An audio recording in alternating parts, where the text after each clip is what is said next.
Hello, my name is Leah. I am a therapist and a recovering victim of narcissistic abuse. Um, I made a few videos actually to share with you some information about this disease that is growing in our society and that is affecting a lot of people, especially women, although there is also victims who are men, but the majority of statistics show that actually most people suffering from this disease are men. This is a personality disorder called narcissistic personality disorder. So it is unfortunately not possible to heal.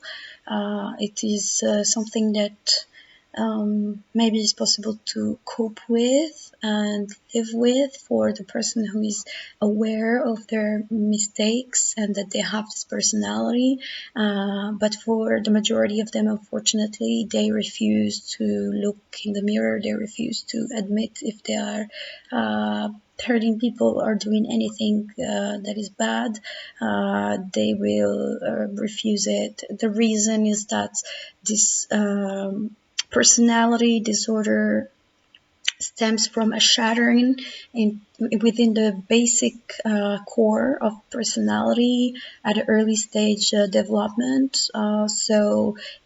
Their personality is basically scattered and empty. They are kind of zombies, if you want to say it like this, soulless people, people who are always in constant of others' energy. This is why they need victims, and this is why they mostly target people from abroad or people with a high sense of empathy, that they can, an innocence that they can manipulate into believing that they are not who they are actually, especially in the beginning. So in the beginning of a narcissistic relationship, everything will go very fast.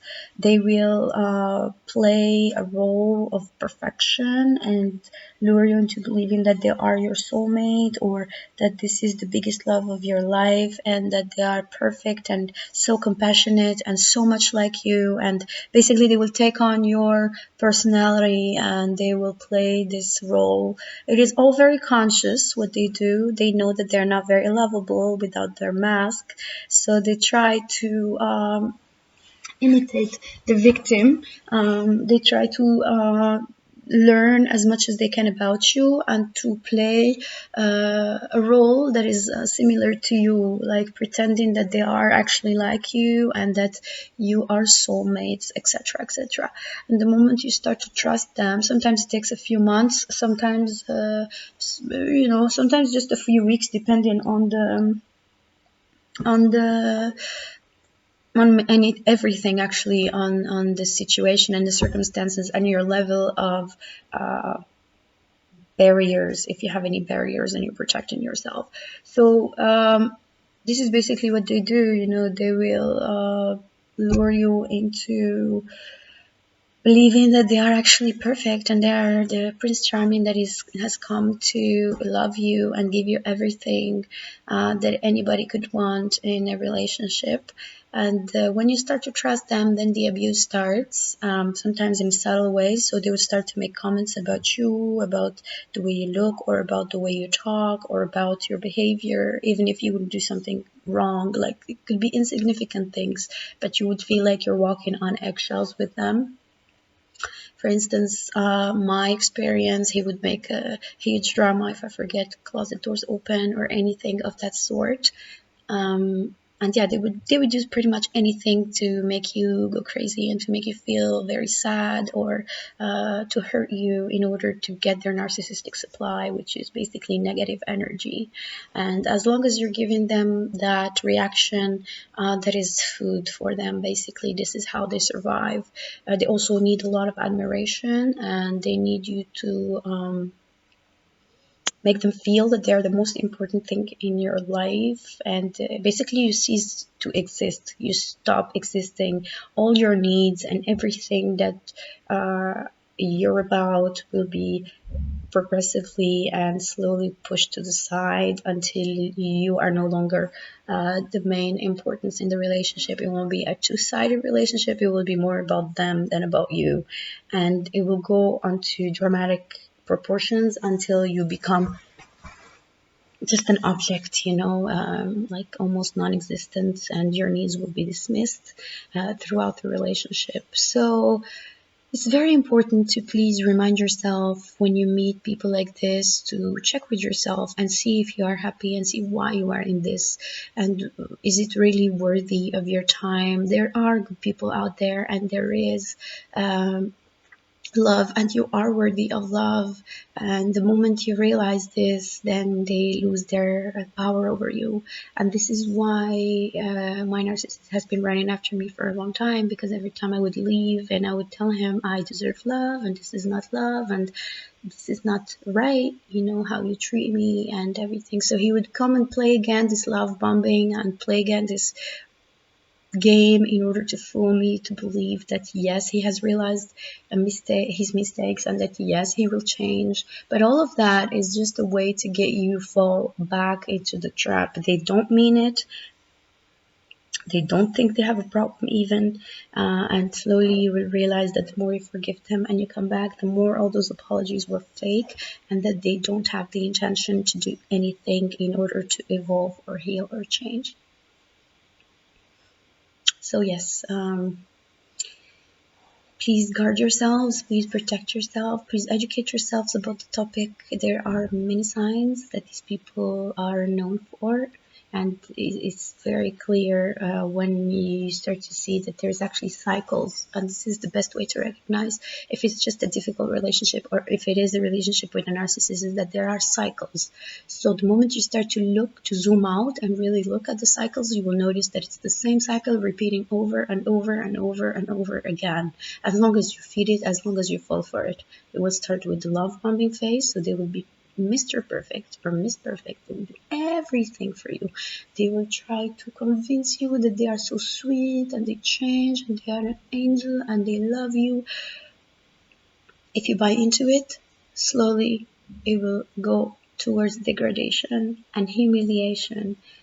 It will come by itself. You don't need to do anything wrong to receive this treatment. You just keep going with your life, but they will every day find reasons why they should put you down, and why you are not worthy of love, and why you don't deserve to be treated fairly and good, and why you are inferior to them.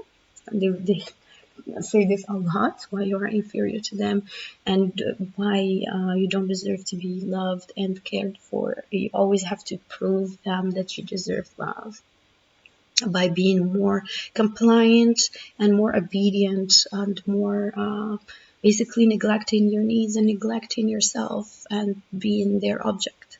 They are very perverted in terms of sexual relationships, so they will be extremely into deviant kinds of sex. And I'm not saying all the people who are into deviant kinds of sex are narcissists, but most narcissists are into this. They will withdraw their love, they will withdraw their care, and in some cases they would even withdraw sex when they are in that degrading and humiliating phase. That can go on from days to weeks, and the victim doesn't know really why it's happening or why are they acting like that. This cold treatment and lack of empathy and just indifference and crazy distance and cruel worlds and negative energy. It's unbelievable, and most people who actually are not so empathic or just not so naive wouldn't fall for this. They quickly would find the exit. But most empathic people, or most people with this vocational need of helping others, and so in some cases codependents also, who lack self-love, would actually fall for the trap, and they would be like, no, why something is wrong with him, perhaps I can help him, perhaps I can help him change and help him heal, because we definitely see that these people are in deep pain and we want to help them change in most cases. And that's where they feed of us. That's really the weakness point, is when they know that you will have compassion for them, but please remember to have compassion for yourself first. And this is where the boundary should be. If having compassion for another person is making you neglect your own needs, basic needs of respect and dignity and peace and just normal happy life, which is the basic of all, then be careful. Then you are probably not dealing with the normal person and someone that can be good for you. So yes, this is small video about narcissistic personality disorder and some traits. Of course, there are many traits, and I will be covering them in other later videos. Yeah, I wish you all a lot of strength if you're dealing with this. Please do not be afraid to seek help. Do not be afraid to go to therapy. Do not be afraid to write in groups that deal with this topic and to watch videos. There are many therapists who speak about this on YouTube and other channels. Yeah, please speak to your friends, please seek help, and please start planning your exit, because these people unfortunately will not change. And sometimes we all have to go back many times in order for us to actually realize that yes, this does not change. And most therapists will agree with you that it is unfortunately an untreatable disorder, because it is like a vase that has been shattered into millions of pieces. Impossible to glue. Yes. Thank you for watching.